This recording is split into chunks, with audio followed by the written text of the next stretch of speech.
Olá, pessoal! Hoje eu venho conversar com vocês sobre um assunto que está em bastante evidência no direito previdenciário, que é com relação à inconstitucionalidade da fórmula de cálculo para o benefício por incapacidade permanente, que é a aposentadoria por invalidez, que a gente chamava de aposentadoria por invalidez, mas ela teve a nomenclatura alterada com a reforma. Para todo benefício em que ocorreu a incapacidade posterior a 13 de novembro de 2019, a reforma da Previdência mudou o cálculo. Antes ele era integral, ele era de 100%.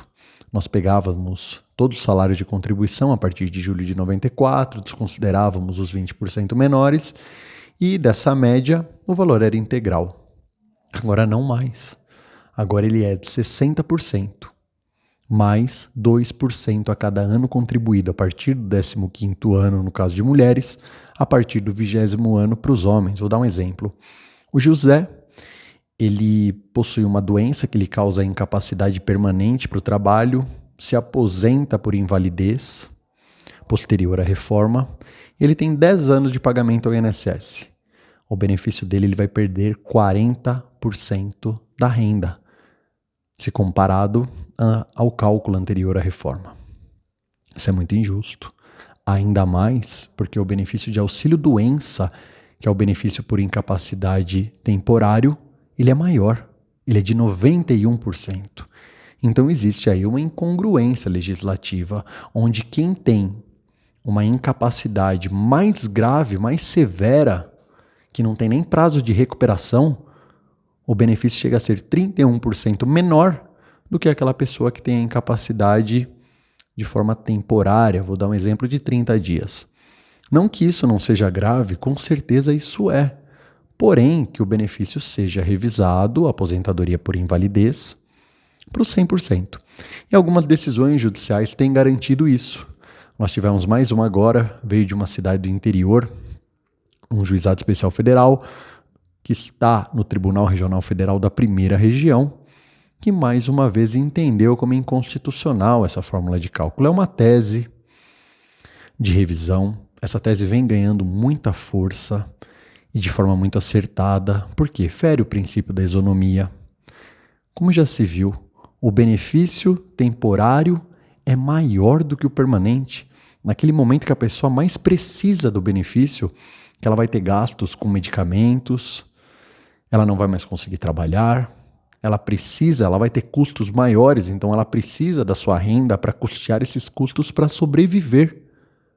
O benefício vai ser 40% menor. Isso fere todo o custeio realizado, fere a isonomia que anteriormente eu falei, e é um grande retrocesso social.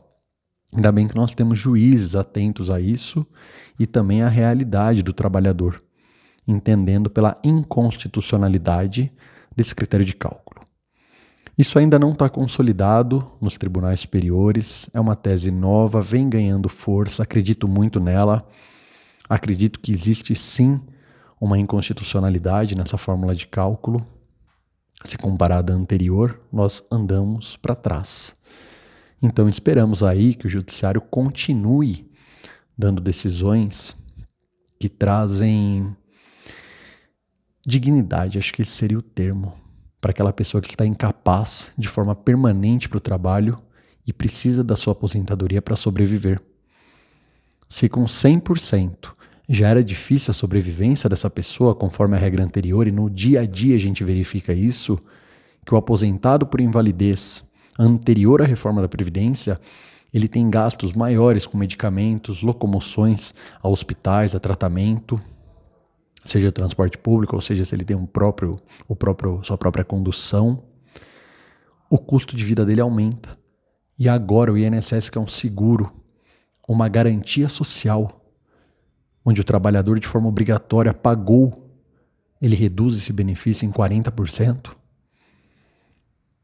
Então a gente espera que o judiciário continue mantendo essas decisões.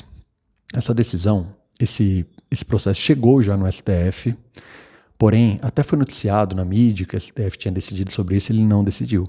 Foi uma decisão monocrática, onde uma única ministra votou e ela disse que não era uma tarefa do STF, porque é um critério de cálculo, então é uma matéria infraconstitucional. Mas eu acredito que ainda esse processo suba ao Supremo, que vá decidir por meio do seu plenário. E a gente vai ter uma resposta definitiva. Mas é uma tese que eu acredito muito, nós aqui da BL gostamos muito dessa tese, porque realmente foi um grande retrocesso social e fere frontalmente o princípio da isonomia. Sem contar o custeio. Você pagou para no momento que você mais precisa, você custeou um seguro social para o momento que você mais precisa, ele não te protege. Até a próxima.